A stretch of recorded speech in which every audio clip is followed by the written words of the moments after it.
ഹരേ കൃഷ്ണ. സർവം ശ്രീ രാധാകൃഷ്ണാർപ്പണമസ്തു. അധ്യായം 7 ജ്ഞാനവിജ്ഞാന യോഗം. ശ്ലോകം 15. നമാം ദുഷ്കൃതിനോ മൂഢാഃ പ്രപദ്യന്തെ നരാധമാഃ മായയാപഹൃത ജ്ഞാനാ ആസുരം ഭാവമാശ്രിതാഃ.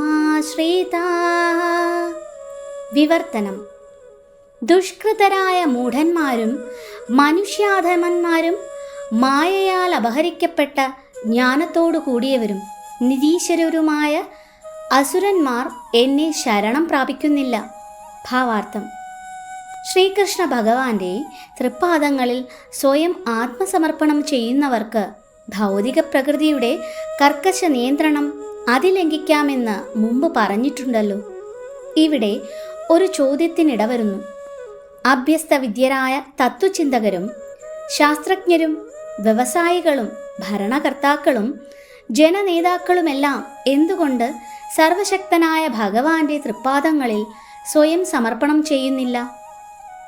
മനുഷ്യ സമൂഹത്തിലെ നേതാക്കൾ വർഷങ്ങളോളമോ ജന്മങ്ങളോളമോ തന്നെ നീണ്ടു നിൽക്കുന്ന പല പദ്ധതികളിലൂടെയുമാണ് നിരന്തര പരിശ്രമത്താൽ മുക്തി അഥവാ ഭൗതിക പ്രകൃതി നിയമങ്ങളിൽ നിന്നുള്ള മോചനം നേടുന്നത്. ഭഗവത് ചരണാശ്രയം കൊണ്ട് മാത്രം ഇത് സാധ്യമാണെങ്കിൽ ബുദ്ധിശാലികളും പ്രവൃത്തി നിരതരുമായ ഇവർക്ക് എന്തുകൊണ്ട് ലളിതമായ ഈ ഉപായം സ്വീകരിച്ചുകൂടാ? ഭഗവത്ഗീത ഈ ചോദ്യത്തിന് സ്പഷ്ടമായ ഉത്തരം നൽകുന്നുണ്ട്. ഉത്തമ വൈജ്ഞാനികരും സമൂഹത്തിൻ്റെ നായകന്മാരുമായ ബ്രഹ്മാവ്, ശിവൻ, കപിലൻ, കുമാരന്മാർ, മനു, വ്യാസൻ, ദേവലൻ, അസിതൻ, ജനകൻ, പ്രഹ്ലാദൻ, ബലി എന്നിവരും പിൽക്കാലത്ത് മധ്വാചാര്യർ, രാമാനുജാചാര്യർ, ശ്രീ ചൈതന്യ മഹാപ്രഭു തുടങ്ങിയവരും പരമാധികാരിയും സർവശക്തനുമായ ഭഗവാന്റെ പാദങ്ങളിൽ ശരണം തേടിയവരാണ്. ഇവരെല്ലാം വിശ്വാസ്യരായ തത്വജ്ഞാനികളും രാജതന്ത്രജ്ഞരും വിദ്യാഭ്യാസ വിചക്ഷണരും ശാസ്ത്രജ്ഞരുമൊക്കെയായിരുന്നു. എന്നാൽ വാസ്തവത്തിൽ തത്വചിന്തകരോ ശാസ്ത്രജ്ഞരോ വിദ്യാ വിചക്ഷണരോ ഭരണകർത്താക്കളോ അല്ലാതെ ഭൗതികോന്നതിക്കു വേണ്ടി മാത്രം അങ്ങനെ ഭാവിക്കുന്ന കൂട്ടർ ഭഗവാന്റെ മാർഗത്തെയോ പദ്ധതിയെയോ സ്വീകരിക്കാറില്ല. അവർക്ക് ദൈവത്തെക്കുറിച്ച് യാതൊരു അറിവുമില്ല. അവർ തങ്ങളുടേതായ ഭൗതിക പരിപാടികൾ ആസൂത്രണം ചെയ്യും. അങ്ങനെ ജീവിത പ്രശ്നങ്ങൾ പരിഹരിക്കാനുള്ള വിഫല ശ്രമത്തിൽ അവയെ കൂടുതൽ വിഷമപ്രദങ്ങളാക്കുകയാണവർ. ഭൗതിക പ്രകൃതിക്ക് ബലം വളരെ കൂടുന്നതുകൊണ്ട് അതിന് ഈ നാസ്തികരുടെ അനധികൃത പദ്ധതികളെ നിഷ്പ്രയാസം ചെറുത്ത് പ്ലാനിംഗ് കമ്മീഷനുകളുടെ അറിവിനെ താറുമാറാക്കാൻ കഴിയും. നാസ്തികരായ ഈ പദ്ധതി കർത്താക്കളെയാണിവിടെ ദുഷ്കൃതിനഃ എന്ന വാക്കുകൊണ്ട് സൂചിപ്പിക്കുന്നത്. കൃതി എന്നാൽ സത്കർമ്മം ചെയ്തവനെന്നർത്ഥം.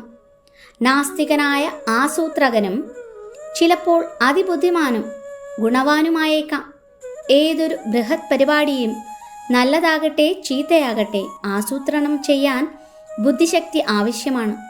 എന്നാൽ ഭഗവാന്റെ കൽപ്പനകളെ എതിർക്കുന്നതിനായി തെറ്റായ വിധത്തിലാണ് നാസ്തികർ അവരുടെ ബുദ്ധി ഉപയോഗപ്പെടുത്തുന്നത്.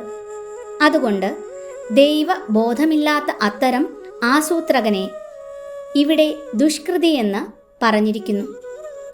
ഭൗതിക പ്രകൃതി ഭഗവത് നിർദ്ദേശമനുസരിച്ചാണ് പ്രവർത്തിക്കുന്നത് എന്ന് ഗീതയിൽ വ്യക്തമായി പറഞ്ഞിട്ടുണ്ട്. അതിന് സ്വതന്ത്രമായ അധികാരങ്ങളൊന്നുമില്ല. വസ്തുവിൻ്റെ ചലനമനുസരിച്ച് നിഴൽ നീങ്ങുന്നത് പോലെയാണ് പ്രകൃതിയുടെ പ്രവർത്തനം. എങ്കിലും അതിൻ്റെ ശക്തി മഹത്താണ്. എങ്ങനെയാണതിൻ്റെ പ്രവർത്തനമെന്ന് നാസ്തികന് തൻ്റെ നിരീശ്വര സ്വഭാവം കാരണം അറിയാൻ വയ്യ. പരമപുരുഷൻ്റെ പരിപാടിയെക്കുറിച്ചും അയാൾക്കറിഞ്ഞുകൂടാ. മായയ്ക്കും രജസ്തമോ ഗുണങ്ങൾക്കും വശംവദനാകയാൽ അയാളുടെ പരിപാടികളെല്ലാം പരാജയത്തിൽ അവസാനിക്കുന്നു. ഭൗതിക ദൃഷ്ട്യാ ശാസ്ത്രജ്ഞന്മാരും തത്വജ്ഞാനികളും ഭരണദുരന്തരരും വിദ്വാൻമാരുമായിരുന്ന ഹിരണ്യകശിപുവും രാവണനും മറ്റും ആസൂത്രണം ചെയ്ത പരിപാടികളൊക്കെ തകർന്നു മണ്ണടിഞ്ഞതുപോലെ. ഇത്തരം ദുഷ്കൃതികൾ താഴെ കാണിച്ചിരിക്കുന്ന പ്രകാരം 4 തരത്തിലുണ്ട്. 1. മൂഢന്മാർ. ഭാരം ചുമക്കുന്ന മൃഗങ്ങളെ പോലെയാണിവർ. പ്രയത്നത്തിൻ്റെ ഫലം സ്വയം അനുഭവിക്കണം അവർക്ക്. ഭഗവാനു വേണ്ടി അത് സമർപ്പിക്കാൻ അവർ തയ്യാറല്ല. ഇതിനുള്ള മികച്ച ഉദാഹരണം കഴുതയാണ്. പാവപ്പെട്ട ഈ മൃഗത്തെ അതിൻ്റെ യജമാനൻ വല്ലാതെ അധ്വാനിപ്പിക്കും. ആർക്കു വേണ്ടിയാണ് ഇങ്ങനെ ക്ലേശിക്കുന്നതെന്ന് അരാപ്പകൽ കഷ്ടപ്പെടുന്ന ആ മൃഗത്തിന് അറിഞ്ഞുകൂടാ. ഒരു കെട്ട് പുല്ല് തിന്നാൻ കിട്ടിയാൽ അതിന് തൃപ്തിയായി.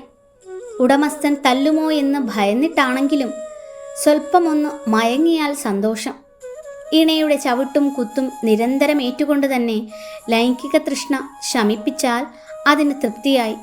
ചിലപ്പോൾ കഴുത പാട്ടുപാടാറുണ്ട്, തത്വജ്ഞാനം ഓതാറുമുണ്ട്. പക്ഷേ ഈ അപസ്വരം മറ്റുള്ളവർക്ക് ശല്യമായി തീരുകയുള്ളൂ. ഇതാണ് ഞാൻ ആർക്കു വേണ്ടി അധ്വാനിക്കണമെന്നറിയാത്ത ഫലകാംക്ഷിയായ മൂഢൻ്റെ സ്ഥിതി. കർമ്മം യജ്ഞത്തിനായുള്ളതാണെന്ന് മൂഢൻ മനസ്സിലാക്കുന്നില്ല. സ്വയം നിർമ്മിതങ്ങളായ കർത്തവ്യങ്ങൾ നിറവേറ്റാൻ വേണ്ടി കഠിനപ്രയത്നം ചെയ്തു പോരുന്നവർ പലപ്പോഴും പറയുന്നത് കേൾക്കാം, ജീവാത്മാവിൻ്റെ അനശ്വരതയെപ്പറ്റി കേൾക്കാൻ ഞങ്ങൾക്ക് സമയമില്ല എന്ന്. അത്തരം മൂഢന്മാർക്ക് നശിച്ചു പോകുന്ന ഭൗതിക സമ്പത്തുക്കളത്രേ ജീവിത സർവസ്വം. തങ്ങളുടെ പ്രയത്നഫലത്തിൽ നന്നേ ചെറിയൊരംശം മാത്രമേ അവർ അനുഭവിക്കുന്നുള്ളൂ എന്നതാണ് സത്യം. ഈ നേട്ടങ്ങൾക്കു വേണ്ടി രാവും പകലും ഉറങ്ങാതെ അവർ കഴിച്ചുകൂട്ടും. അൾസറോ ദഹനക്കുറവോ ഉണ്ടായാൽ സ്വൽപ്പാഹാരം കൊണ്ട് തൃപ്തിപ്പെടും. ആരെയെങ്കിലും യജമാനന്മാരായി സങ്കല്പിച്ച് അവർക്കു വേണ്ടി രാപ്പകൽ കഠിനാധ്വാനത്തിൽ മുഴുകിക്കഴിയും. യഥാർത്ഥ യജമാനെക്കുറിച്ച് അറിഞ്ഞുകൂടാത്ത മൂഢരായ അവർ ധനദേവതയെ സേവിച്ചുകൊണ്ട് സമയം പാഴാക്കുകയാണ്. നിർഭാഗ്യവശാൽ സർവ യജമാനന്മാർക്കും അധിപതിയായ ഭഗവാനെ അവർ ആശ്രയിക്കാറില്ല. ശരിയായ ഇടങ്ങളിൽ നിന്ന് അദ്ദേഹത്തെപ്പറ്റി കേട്ടറിയാൻ ശ്രമിക്കാറുമില്ല. അമേദ്യം ഭക്ഷിക്കുന്ന പന്നികൾ നെയ്യും പഞ്ചസാരയും ചേർത്തുണ്ടാക്കുന്ന പലഹാരങ്ങൾ സ്വീകരിക്കാൻ കൂട്ടാക്കാറില്ല. അശ്രാന്ത പ്രയത്നം ചെയ്യുന്ന മൂഢന്മാരായ ഇക്കൂട്ടർ ക്ഷണികമായ ഭൗതിക ലോകത്തെ സംബന്ധിച്ച ഇന്ദ്രിയ ആഹ്ലാദകാരികളായ വാർത്തകൾ കേൾക്കുമെങ്കിലും ഭൗതിക ലോകത്തെ ചലിപ്പിക്കുന്ന ശാശ്വത ജീവിത ചൈതന്യത്തെപ്പറ്റി കേൾക്കാൻ അവർക്ക് സമയം ദുർലഭമത്രേ. 2. മറ്റൊരു തരം ദുഷ്കൃതികളുണ്ട്. നരാധമന്മാർ. നരൻ എന്നാൽ മനുഷ്യൻ, അധമൻ ഏറെ താണവനും. 84 ലക്ഷം ജീവി വിഭാഗമുള്ളതിൽ 4 ലക്ഷം നരവംശ വിഭാഗങ്ങളാണ്. അപരിഷ്കൃതമായ അസംഖ്യം മനുഷ്യവർഗങ്ങളും ഇക്കൂട്ടത്തിൽപ്പെടും. സാമൂഹ്യവും ഭരണപരവും ധാർമ്മികവുമായ നിശ്ചിത പ്രമാണങ്ങൾക്ക് വഴങ്ങി ജീവിക്കുന്ന മനുഷ്യരാണ് പരിഷ്കൃത ജനങ്ങൾ. സാമൂഹ്യവും ഭരണതന്ത്രപരവുമായി വളർച്ചയെത്തിയിട്ടും ധാർമ്മിക പ്രമാണങ്ങൾക്ക് വിധേയരാകാത്തവരെ നരാധമന്മാരായി ഗണിക്കപ്പെടുന്നു. ധാർമ്മികങ്ങളായ പ്രമാണങ്ങൾ അനുസരിക്കുന്നതിൻ്റെ ഉദ്ദേശ്യം പരമസത്യത്തെയും അതിന് മനുഷ്യനുമായുള്ള ബന്ധത്തെയും കുറിച്ചറിയുന്നത് തന്നെ. അതുകൊണ്ട് ഈശ്വരനെ കൂടാതെയുള്ള മതം മതമല്ല. തന്നേക്കാൾ ഉന്നതനായ പ്രാമാണികൻ ഇല്ലെന്നും താനാണ് പരമസത്യമെന്നും ഭഗവത്ഗീതയിലൂടെ ഭഗവാൻ വ്യക്തമാക്കുന്നുണ്ട്. സർവശക്തനും പരമസത്യവുമായ ഭഗവാൻ ശ്രീകൃഷ്ണനുമായി എല്ലാവർക്കും ശാശ്വത ബന്ധവുമുണ്ട്. പരിഷ്കൃതമായ മനുഷ്യജീവിതം ഇതിനെക്കുറിച്ചുള്ള നഷ്ടപ്പെട്ട അവബോധം വീണ്ടെടുക്കുന്നതിനു വേണ്ടിയുള്ളതാണ്. ഈ അവസരത്തെ പാഴാക്കുന്നവൻ നരാധമനാകുന്നു. അമ്മയുടെ ഗർഭത്തിലിരിക്കെ ഏറ്റവും ക്ലേശകരമായ ഒരവസ്ഥയാണിത്. കുട്ടി തന്നെ അവിടെ നിന്ന് മോചിപ്പിക്കണമെന്നും പുറത്തു വന്നു കിട്ടിയാൽ ഭഗവത് സേവനത്തിൽ തന്നെ നാൾ കഴിച്ചുകൊള്ളാമെന്നും ഈശ്വരനോട് പ്രാർത്ഥിക്കാറുണ്ടെന്ന് നമുക്ക് ധർമ്മശാസ്ത്രങ്ങളിൽ നിന്ന് മനസ്സിലാക്കാം.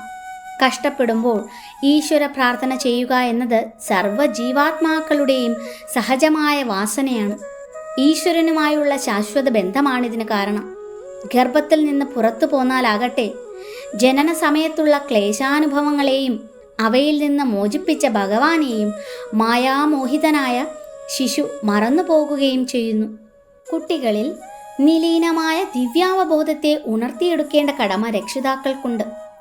ധാർമ്മിക ആചാരങ്ങൾക്ക് മാർഗദർശിയായ മനുസ്മൃതിയിൽ സംസ്കാരങ്ങൾ എന്ന നിലയിൽ 10 വിധം കർമ്മങ്ങൾ നിർദ്ദേശിക്കപ്പെട്ടിരിക്കുന്നു. വർണ്ണാശ്രമ ധർമാനുസൃതമായി കൃഷ്ണാവബോധത്തെ ഉണർത്തലാണ് ഈ അനുഷ്ഠാനങ്ങളുടെ ഉദ്ദേശ്യം. എന്നാൽ ഇന്ന് ലോകത്തിലെവിടെയും ഇത്തരം ചടങ്ങുകൾ മുറപ്രകാരം നിറവേറ്റിപ്പോരുന്നില്ല. അതുകൊണ്ട് 99.9% ജനങ്ങളും നരാധമന്മാരാണു താനും. ജനങ്ങളെല്ലാം നരാധമന്മാരാകുമ്പോൾ ഭൗതിക പ്രകൃതിയുടെ ശക്തിപ്രഭാവത്താൽ വിദ്യാഭ്യാസം എന്നത് കേവലം പൊള്ളയായിത്തീരുന്നു. പണ്ഡിതനായ ബ്രാഹ്മണനെയും ചണ്ഡാലനെയും നായ, പശു മുതലായ മൃഗങ്ങളെയും ഒരേ നിലയിൽ കാണുന്നവനത്രേ ഭഗവത്ഗീതയുടെ ദൃഷ്ടിയിൽ അറിവുള്ളവൻ. ഒരു യഥാർത്ഥ ഭക്തന്റെ ദർശനം ഇതായിരിക്കും. ദിവ്യനായ ഗുരു എന്ന നിലയിലുള്ള ഭഗവാന്റെ അവതാരമാണ് ശ്രീ നിത്യാനന്ദ മഹാപ്രഭു. അദ്ദേഹം നരാധമന്മാരുടെ മാതൃകകളായ ജഗായ്, മഥായ് സഹോദരന്മാർക്ക് മുക്തി നൽകി. ഇപ്രകാരം ഒരു പരമഭക്തൻ തൻ്റെ കരുണയെ നരാധമരിൽ എങ്ങനെ വിനിയോഗിക്കുമെന്ന് കാണിച്ചു.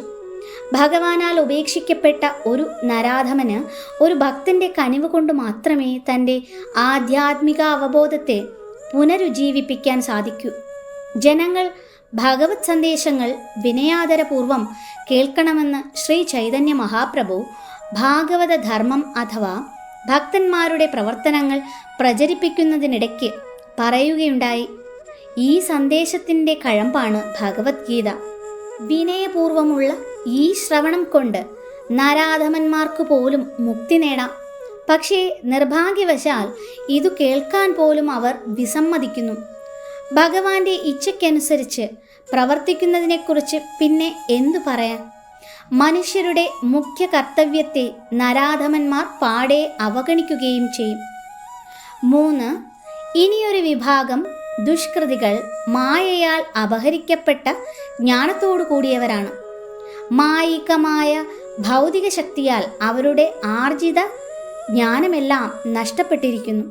പ്രായേണ പണ്ഡിതരായിരിക്കും ഇവർ, തത്വചിന്തകർ, കവികൾ, സാഹിത്യകാരന്മാർ, ശാസ്ത്രജ്ഞർ എന്നിങ്ങനെ. എന്നാൽ മായാശക്തി അവരെ വഴിതെറ്റിക്കുകയാൽ അവർ ഭഗവാനെ അനുസരിക്കാതിരിക്കുകയും ചെയ്യുന്നു. ഇക്കാലത്ത് മായാപഹൃതജ്ഞാനരായി അസംഖ്യം ആളുകളുണ്ട്. ഭഗവത്ഗീതാ പണ്ഡിതന്മാരിൽ പോലും. ശ്രീകൃഷ്ണനാണ് പരമദിവ്യോത്തമ പുരുഷനായ ഭഗവാനെന്ന് ഭഗവത്ഗീതയിൽ ലളിതമായ ഭാഷയിൽ തന്നെ പറഞ്ഞിട്ടുണ്ട്. അദ്ദേഹത്തെക്കാൾ ഉത്തമനായോ അദ്ദേഹത്തിന് തുല്യനായോ ആരുമില്ല. മനുഷ്യരുടെയെല്ലാം ആദി പിതാവായ ബ്രഹ്മാവിൻ്റെയും പിതാവാണ് അദ്ദേഹമെന്ന് പ്രസ്താവിക്കപ്പെട്ടിട്ടുണ്ട്. വാസ്തവത്തിൽ ശ്രീകൃഷ്ണൻ ബ്രഹ്മാവിൻ്റെ പിതാവ് മാത്രമല്ല, എല്ലാ ജീവജാലങ്ങളുടെയും പിതാവാണ്.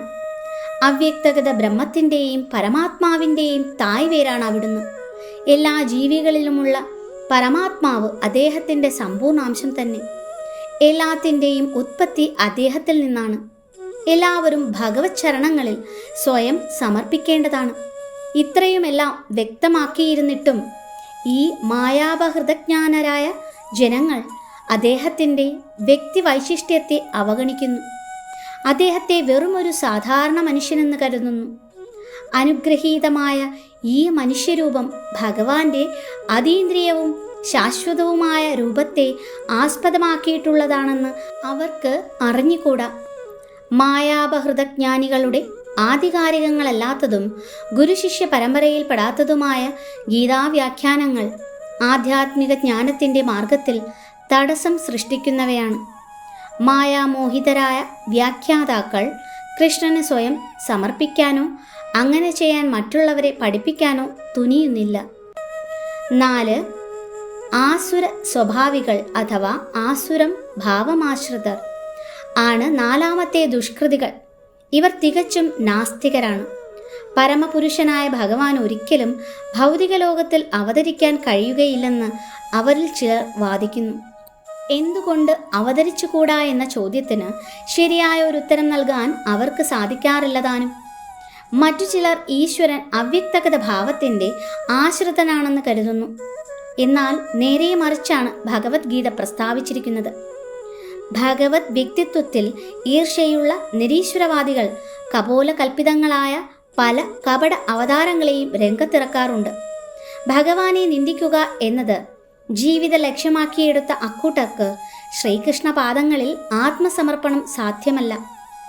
ദക്ഷിണേന്ത്യയിലെ ആൾവാർ ശ്രീ യമുനാചാര്യർ ഇങ്ങനെ പറഞ്ഞിട്ടുണ്ട്: അല്ലയോ ഭഗവാനെ, അവിടുത്തേക്ക് അസാധാരണങ്ങളായ ലീലകളും ഗുണങ്ങളും രൂപങ്ങളുമുണ്ട്.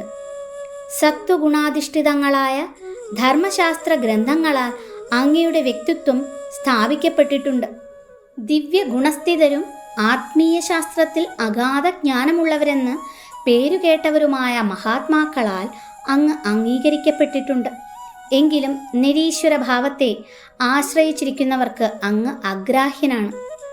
അതിനാൽ മേൽപ്പറഞ്ഞതുപോലെ 1 ശുദ്ധമൂഢന്മാർ, 2 നരാധമന്മാർ, 3 മായാമോഹിതരായ ഊഹാപോഹികൾ, 4 തികഞ്ഞ നിരീശ്വരവാദികൾ എന്നിവർ ശാസ്ത്രാനുസൃതവും ആധികാരികങ്ങളുമായ ഉപദേശങ്ങൾ നൽകിയാലും ഒരിക്കലും പരമപുരുഷന്റെ പാദകമലങ്ങളിൽ അഭയം പ്രാപിക്കുകയില്ല.